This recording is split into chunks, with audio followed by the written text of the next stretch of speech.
మానవ హక్కుల దినోత్సవాన్ని పురస్కరించుకొని శ్రీకాళహస్తిలో అంతర్జాతీయ మానవ హక్కుల శ్రేయస్సు సంఘం తిరుపతి జిల్లా చైర్పర్సన్ రామచంద్రారెడ్డి ఆధ్వర్యంలో శ్రీకాళహస్తి ఏరియా ప్రభుత్వ ఆసుపత్రిలో రోగులకు పండ్లు బ్రెడ్లు పంపిణీ కార్యక్రమం నిర్వహించారు. వైద్యులు ఎటువంటి వైద్య సౌకర్యాలు అందిస్తున్నారో రోగులను అడిగి తెలుసుకున్నారు. ఎవరికైనా డాక్టర్లచే వైద్య సిబ్బందిచే ఇబ్బందులకు గురైతే తమకు తెలియజేయవలసిందిగా తెలిపారు.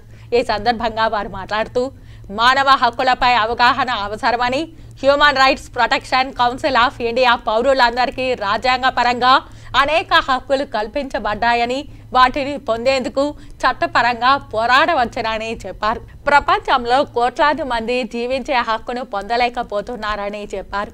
ఎవరి వల్లనైనా హక్కులు హరించబడ్డాయని ఎవరైనా భావిస్తే తమ సంస్థను ఆశ్రయించి సంపూర్ణ న్యాయాన్ని పొందవచ్చన్నారు. ప్రతి ఒక్కరూ ప్రశ్నించే హక్కును అలవర్చుకోవాలన్నారు. బాల్య వివాహాలను నిరోధించడానికి కృషి చేయాలని చెప్పారు. బాలికా చట్టాలపై అవగాహన పెంపొందించుకోవాలన్నారు. ఇక్కడ రోగులకి మళ్ళా బాలింతలకి అందరికీ పండ్లు పలహారాలు పంచేందుకు మానవ హక్కుల అధ్యక్షులు రామచంద్రారెడ్డి గారు వారి సభ్యులు వాళ్ళ ట్రస్ట్ తరపున వచ్చి ఈ యొక్క హాస్పిటల్ నందు ఉన్న రోగులకి అందరికీ ఇచ్చారు.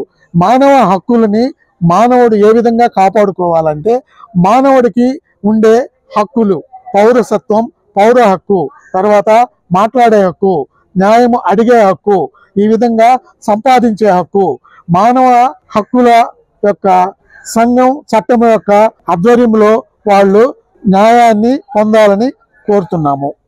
జిల్లా చైర్మన్ని నేను ఈరోజు డిసెంబర్ 10 కావున ఈరోజు మానవ హక్కుల దినోత్సవం జరుపుకుంటున్నాము.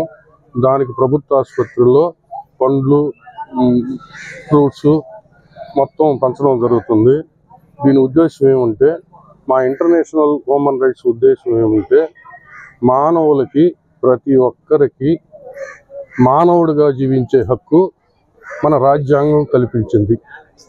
దీన్ని ఉల్లంఘన ఏ డిపార్ట్మెంటు చేసినా మా దృష్టికి తీసుకొస్తే ప్రతి మానవులకి ఏదైనా సరే ఇబ్బంది జరిగితే మా దృష్టికి తీసుకొస్తే మేము చట్టపరంగా తగు చర్యలు తీసుకుంటాము.